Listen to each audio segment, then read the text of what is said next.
Sidang perdana gugatan sengketa Pilpres sudah digelar. Dan kita akan lihat reaksi masyarakat terhadap sengketa Pilpres ini. Banyak orang yang kemudian beranggapan, menilai ternyata tim hukum dari 01 banyaknya ngomong doang, tidak menyodorkan bukti, cuma bernarasi saja. Sekelas berhadapan dengan Mahkamah Konstitusi masih mengandalkan bacot daripada data. Ini kan lucu bin ajaib. Coba kita dengarkan dulu sama-sama nih sekilas tentang garangnya tim hukum dari 01 ini. Jokowi pergi ke berbagai daerah dan dalam kepergiannya itu 3 hal dilakukannya: pemberian bansos, mengkonsolidasi aparat, dan kemudian juga melibatkan banyak aparat kepala desa. Coba lihat di sini.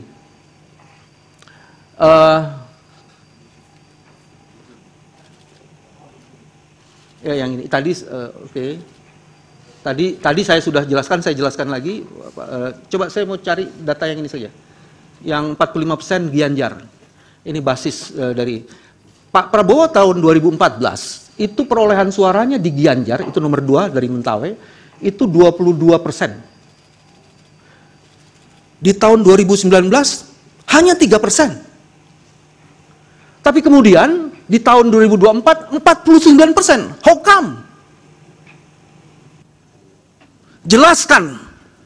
Kalau tidak ada kecurangan melalui bansos, tidak akan mungkin terjadi angka seperti ini. Apakah ini ya hasil yang mau dipakai sebagai proses untuk memeriksa perkara seperti ini? Nah, ini yang menarik. Ada lagi data yang lain? Dilanjutkan. Yang ini.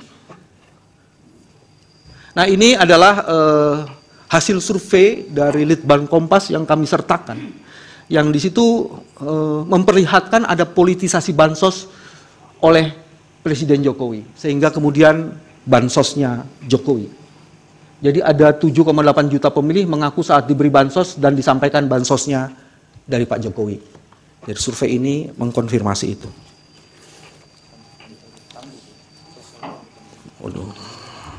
Baik, saya lanjutkan, tinggal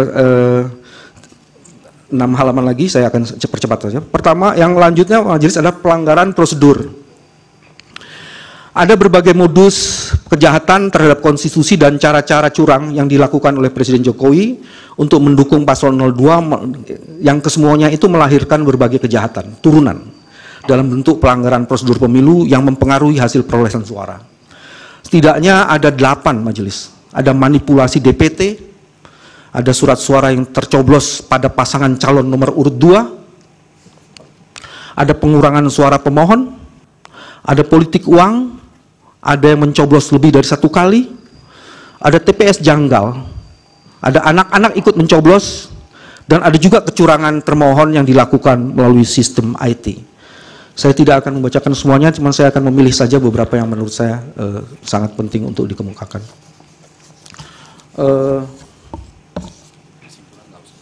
Oke.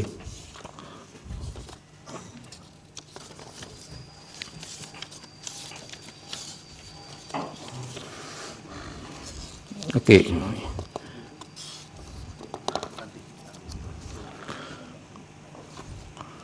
Saya bisa dikasih dokumen lainnya kalau di sini ada yang hilang. Itu halaman 32. Ya, ada halaman 32. Ini halaman 32. Oh iya. Oke. Ya. Saya akan lanjutkan majelis.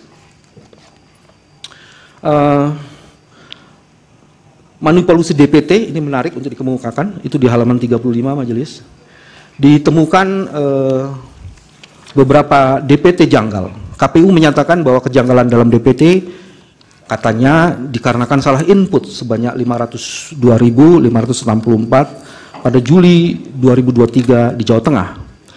DPT janggal yang diduga manipulasi tersebut meliputi adanya pemilih di bawah 17 tahun sebanyak 61.040. Ada pemilih yang berusia, ini fantastis majelis, ada pemilih yang berusia 1030 tahun dan pemilih berusia di atas 100 tahun itu ada sebanyak 1.363. Temuan data pemilih berupa nama orang yang hanya terdiri dari satu huruf, namanya cuma satu huruf, dan ada dua huruf, itu sebanyak 55 orang, dan ada juga pemilih yang dianggap janggal, seperti RT yang angkanya 0, RW yang angkanya 0, kemudian identitas RT, RW, dan TPS, itu ada sekian banyak. Oke, itu cuma cuplikan saja. Jadi ada beberapa puluh menit itu sebetulnya. Cuma 90% itu berbicara tentang salah satunya bansos. Ya, dan kita akan cek beberapa komentar masyarakat. Diulang lagi sampai Anies menang. Itu sindiran talak sebenarnya dari masyarakat kepada tim hukum dan kepada Anies Baswedannya. Jadi saya selalu ulang-ulang, patokan benar atau tidak, patokan jujur atau tidak, itu disandarkan pada Anies menang atau tidak. Kalau Anies menang, maka Pilpres ini adalah jujur dan adil, bebas serta rahasia. Kalau Anies kalah, maka tidak jujur, tidak adil, tidak bebas, tidak rahasia. Itu bos. Ini kan kita dipaksa untuk picik punya pola pikir tuh.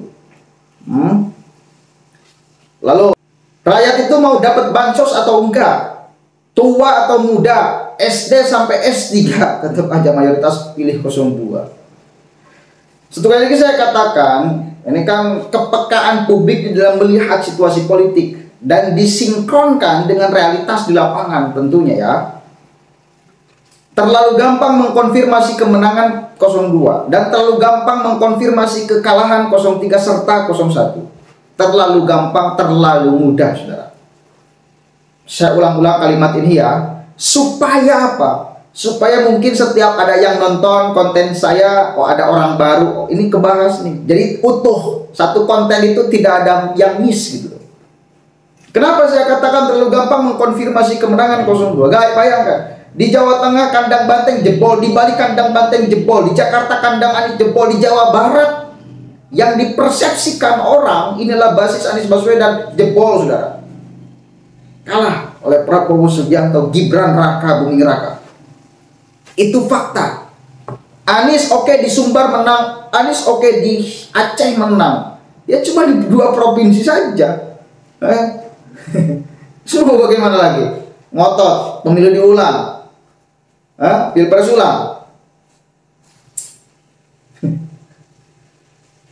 Menuduh tanpa bukti sama dengan fitnah, dosa yang sangat besar, kata netizen. Ingat Bung, ini bulan suci Ramadan. Karena ini baru nih anomali. Bayangkan, tim hukum Amin ini, dia berbicara tentang bansos yang menyasar kepada masyarakat, lalu kemudian membelokkan pilihan. Dari mungkin tadinya yang akan pilih Anies lalu pindah menjadi pilih Prabowo gara-gara bansos. Nih, coba cek loh. Di bulan-bulan yang lalu banyak masyarakat yang mendapatkan bansos. Dan kita menemukan konten-konten masyarakat yang jujur dia ketika mendapatkan bansos. Misal, ada yang ngomong kayak gini. Terima kasih Pak Jokowi, saya sudah mendapatkan bansos, tapi mohon maaf, saya tidak akan pilih 02. Saya akan tetap konsisten pilih Pak Ganjar, Pranowo, dan Profesor Mahfud MD. Ada lagi masyarakat yang mengatakan, terima kasih Pak Jokowi, saya sudah mendapatkan bansos, tapi mohon maaf, saya tidak akan pilih 02. Saya akan tetap pilih Pak Anies Baswedan. Artinya apa? Sebetulnya masyarakat yang mendapatkan bansos tidak mendapatkan tekanan, tidak mendapatkan intimidasi dan lain sebagainya. Tetap aja sukarela. Dia mendapatkan bansos, mau pilih siapapun, itu hak prerogatif dia. Kecuali kalau di setiap TPS itu adalah ada CCTV. Kecuali nih, ada CCTV. Lalu misal yang pilih 01 dan 03 dipanggil oleh aparat, diinterogasi. Kenapa kau pilih 01? Kenapa kau pilih 03? Kecuali kalau seperti itu, ini kan nggak ada. Semua orang di bilik suara itu tanpa ada yang mengintai. Independen kita, mau coblos siapapun terserah. Jadi sebetulnya itu hanya akal-akalan mereka untuk membuat huru hara. Dalil bansos ini untuk membuat huru hara. Narasi yang sebetulnya kalau kita mau bantah dengan fakta gampang sekali. Lalu dia ngambil survei Kompas tuh. Bayangkan di awal itu mereka toh-tohan nggak percaya urusan survei. Litbang Kompas ya. Pokoknya kita nggak percaya survei. Survei semua dibayar, abal-abal semua. Kok sekarang ketika masuk dalam gugatan dia ngambil referensi dari Kompas? Ini anomali yang sesungguhnya. Jadi anomali itu bukan ketika caleg dari PKS, ketika caleg dari PDIP itu suaranya unggul, tetapi pilihan capresnya tidak ke Anies, tidak ke Ganjar. Itu tidak anomali yang seperti itu. Itu fakta di masyarakat. Di pinggir rumah saya ini nih, bendera PKS berjejer, dari ujung jalan sampai ujung jalan lagi, bendera PKS berjajar. Dan ada satu kiai di sini yang juga mengarahkan untuk mendukung 01. Itu fakta real. Faktanya apa?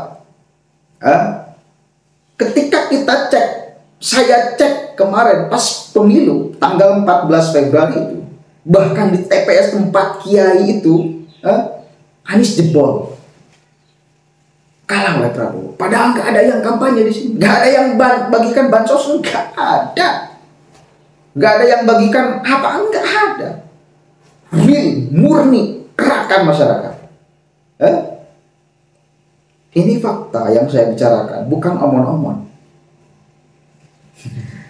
Ya, lalu ada lagi yang ngomong psikologi, menang diksi dan intonasi saja. Ya, si Bang Wijayanto ini kan cuma ngomong perspektif dari sugesti busuknya mengenai fakta bansos, mengenai aparat, pengerahan aparat dan lain sebagainya. Aduh, ini banyak komentar-komentar pedas netizen itu. Saya mau bacakan, cuma kasihan. Enggak menganggap bahwa kalian pahlawan demokrasi, enggak, jangan merasa bahwa kalian pahlawan demokrasi, enggak.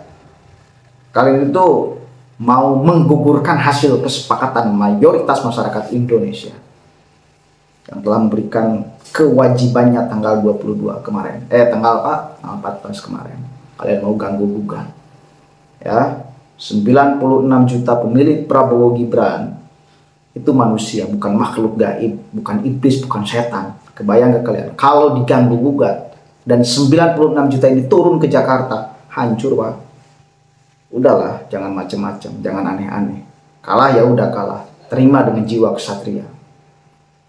Dan satu lagi saya ingin katakan, 90% masyarakat Indonesia hasil survei DNIJA mengatakan sepakat terhadap hasil Pilpres yang dimenangkan oleh Prabowo Gibran 1 putaran. Itu fakta survei DNIJA terbaru. 90% masyarakat Indonesia sepakat. Artinya pendukung Ganjar juga ada yang sepakat loh. Artinya pendukung Anies juga ada yang sepakat kok. Prabowo itu kan cuma 58%. Ini 90% sepakat. Itu ya, udahlah kau berikan pendidikan yang baik kepada masyarakat. Assalamualaikum warahmatullahi wabarakatuh.